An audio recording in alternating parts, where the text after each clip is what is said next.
Hi, Peter. Thanks for joining me. Good to see you, Steve. Good to see you too. We are talking about disasters driving property insurance costs higher, a phenomenon we've been dealing with as we explore and acquire new properties. In commercial real estate, we're seeing insurance costs across the country outpacing rent increases and general inflation. The growth in the cost of insurance for multifamily properties, for example, has also tracked closely with the frequency of $1 billion natural disasters in the U.S. So we're seeing a link to this, to some of the issues we've had, such as we spoke about the Hawaii fires recently.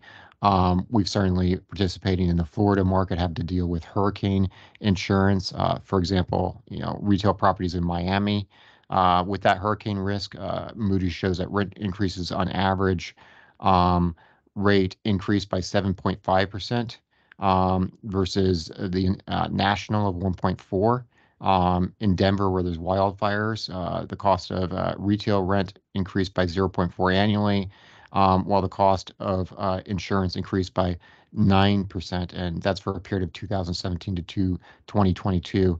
So just two examples there of hurricanes, of fires, but we are seeing an effect of insurance costs rising and seem to really kind of rise in those areas that do have some natural disaster risk.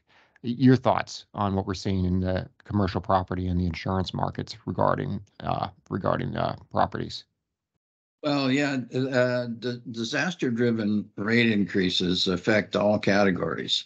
It's not just housing, it's not just industrial, it's all across the board. And I think we could see some insurance companies file for bankruptcy, if you will, or in severe stress. So I'm not surprised. I mean, the wildfires of the West over the past couple of years lost tens of thousands of homes, and that has to be covered, and the insurance companies are going to cover it to the extent of their capital.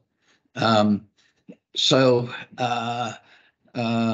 the it makes me think about the pundits blaming all of this on what's happening to the environment and pollution and what have you. Who knows? The fact of the matter is that the rates are going to continue to rise in order to cover these costs.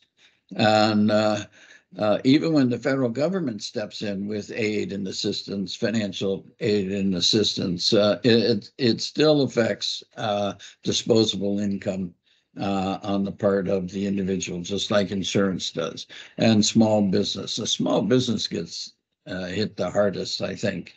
And there's no end in sight. These disasters seem to be ongoing for a while. So I'm not happy about it. But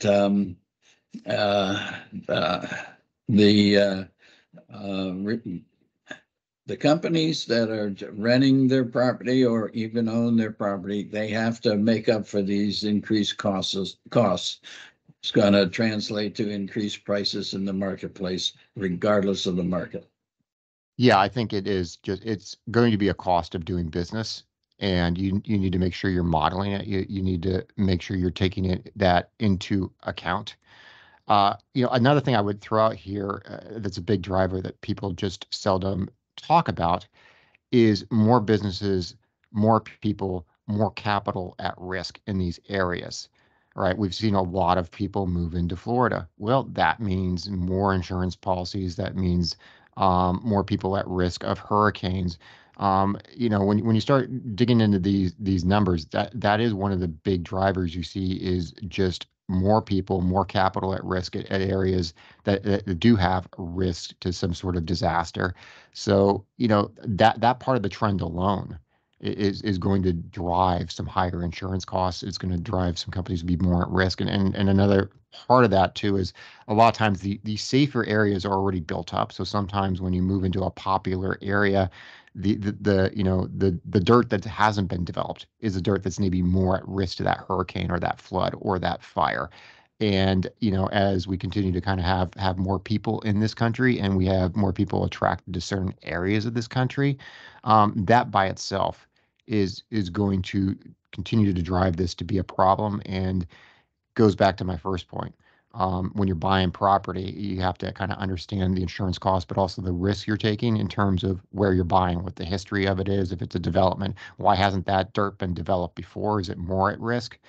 This is just one more variable you can control, but it's important to not overlook it when you're doing a property, because as we're both pointing out, this isn't going to stop being an issue. It's going to continue to be a fairly big cost issue for investors and insurance companies and property owners. Yep, you're right on, Steve.